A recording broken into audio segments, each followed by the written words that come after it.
good morning sir, I'm Vince Nolisi Tating sir. This is my video presentation about the road and traffic rules. So, number 1 sir is stop sign. So, meaning requires driver to come to a complete and stop before the intersection. Proper action is stop fully, look left and right, and proceed only when safe. So, there is a stop sign sir is di sir ka mo proceed sa imo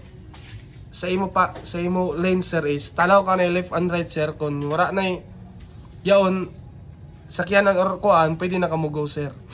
So there is a no entry sign sir is meaning entry is prohibited for all vehicles. Proper action, do not enter, find an alternate route.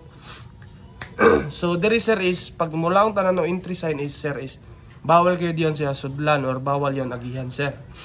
So, there is an overtaking sign sir is meaning overtaking other vehicles is not allowed. So, proper action is stay in your lane and maintain position. So, there is an overtaking sign sir is bawal gid ka mo overtake sir kay tungod sa basin niya isugat sir na sakyanan sir or uno ba yon sir na or yung paliko siya sir na kuan sir.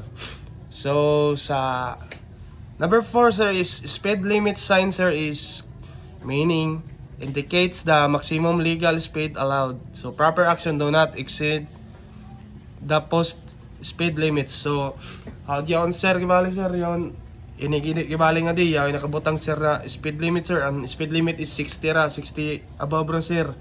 So bawal ka guyad mo lapas ng 65 pataas sir. So dapat 60 pa ubos ra nimo dagat sir. So nga di sir sa red light sir is meaning stop down sir. So proper action, come to a complete stop before the stop lane and wait. So pag yaw sa traffic sign sir guys, pag mupuwa yon siya sir, so stop gid yon siya sir. So pag mo red light stop. So nga di sa next sir is yellow light sir is meaning prepare to stop, light is about to turn red. So proper action is slow down and stop safely if possible. So pag mulaong kita ng yellow light sir is mo prepare na kita yung pag-stop sir kay tungod mo red na siya. So meaning maginahinay na kita, mo prepare na kita pag hunong kay para pagkuan an pikas na lino sa bamoy mo agi sir. So nga di sir sa green light sir is meaning go, proper action, proceed in intersection is clear. So pag mula kita green light sir is pwede na ka mo go or pwede na ka mo panaw sir. So nga di sa broken white lane sir is meaning lane separation, overtake allowed, proper action may change lane or overtake when safe. So nga di sa broken line sir is pwede na ka mo overtake sir and pwede na ka mo change the line sir tungod or basta kay wala na mo sugat sir. So, nga di sir sa solid white line sir is meaning lane boundary, proper action, do not cross unless necessary. So, sa solid white line sir is pwede ka ma-overtake kung wala na imo sugat sir, kung safe na kagayod na mo. Yung kaya na gyud nimo ma-overtake sir nan wala sugat sir, safety gibali. No necessary gibali.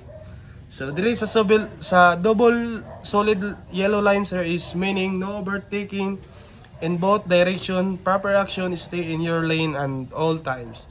So dari sir biski uno pa yung straightan sir sa pag double line gate sir is bawal lagi yon mo overtake sir tungod sa lane na double yellow lane sir is kita tawag na yon na no overtaking gate sir. So that's all sir my presentation sir and God bless sir.